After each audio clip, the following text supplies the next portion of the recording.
ये राजा का आदमी है, खास ये मंत्री है।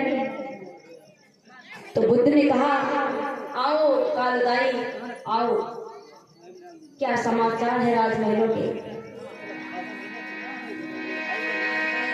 मंत्री पहले नहीं बोला, सबसे पहले भगवान बुद्ध ने ही कालदाई को पूछ लिया हालचाल।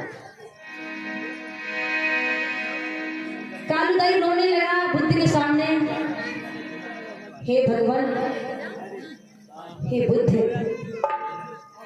जिस कुल का अगर दीपक मोड़ चला जाए उस घर के हाल अच्छी नहीं है। तुम्हारे महाराज शुद्धोधन, मौसी, तुम्हारी पत्नी को आपका बड़ा इंतजार है, आप महलों में चलिए। कालदाई बुद्ध की वार्तालाप में विलंब हो गया। राजा भी महलों से निकल पड़ा बुद्ध को ढूंढने के लिए। महाराज शुद्धोधन चले और भगवान बुद्ध के सामने अपने ऐसे कर फैलाए और कहा, अरे मेरे गौतम, मेरे बेटे, मेरे लाल, कितने वर्षों के बाद मैं अपने बेटे को देख रहा हूं। महाराज रोने लगे, आओ मेरे गौतम, मेरे सीने से लग जाओ, मेरे सीने की जलन कम हो जाए, तुम्हें मैं 7 वर्ष के बाद बेटा मैं तुम्हें देख रहा हूं। और कहते कहते महाराज की आंखों में आंसू आ गए। क्या बोले हैं बेटा, इस तरीके से आप कुटिया में यहाँ बगीचे में बैठे हुए हो, क्या अपने पिता के महलों की रास्ता भूल गए थे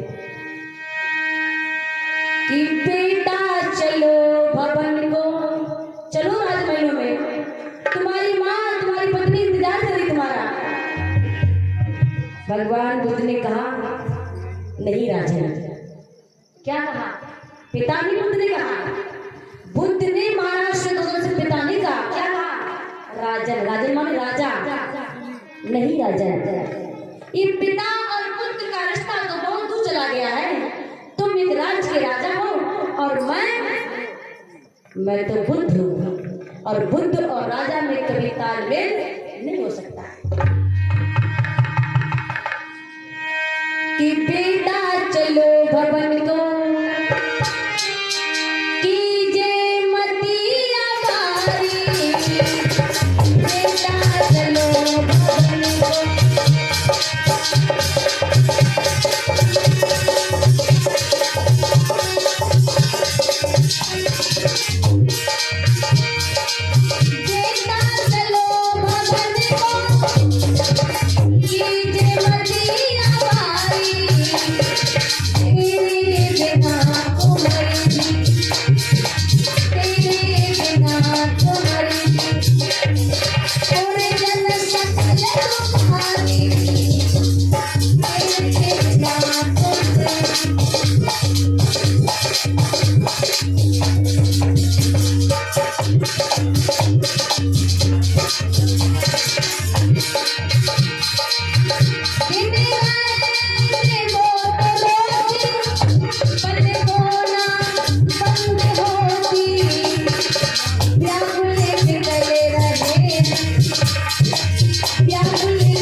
जैसे भगवान बुद्ध से महाराज शुद्धोधन ने कहा, चलो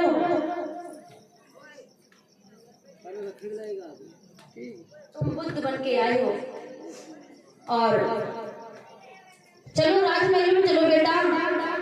भगवान बुद्ध ने कहा, आप हमसे बेटा मत कहिए, मैं बुद्ध हूँ, तुम राजा हो। महाराज कहने लगे, तो तुम्हें क्या बोलूं, तुम बेटा नहीं हो? नहीं। तो फिर राजमहलों का, राजधानी का क्या होगा? मैं तो आस लगाए बैठा था कि मेरा बेटा आएगा बुद्ध बन के इन राजमहलों को संभालेगा। राजधानी को संभालेगा। भगवान बुद्ध ने कहा कि ही तो समझ में फर्क है आपके। राज्य को चलाना बड़ा आसान होता है भैया लोगों, लेकिन धर्म को चलाना, धर्म पर शासन करना, ये सबकी बस की बात नहीं है। राज्य को एक अज्ञानी व्यक्ति चला सकता है, लेकिन बुद्ध पर, धर्म पर शासन करना ये राजाओं का काम नहीं है। भगवान बुद्ध ने कहा, महाराज तुम रो रहे हो कि मेरे मरने के बाद इस कपिल वस्तु की कुर्सी पे कौन बैठेगा। ध्यान रखना भैया, राजनीति कोई सीट खाली नहीं रहती है। खाली रहती है? नहीं रहती है ना। एक राजा उतरता है तो दूसरा राजा तैयार हो जाता है कुर्सी बैठने के लिए। लेकिन धर्म को चलाना, धर्म पे शासन करना ये राजा का काम नहीं है, ये बुद्धू के काम है।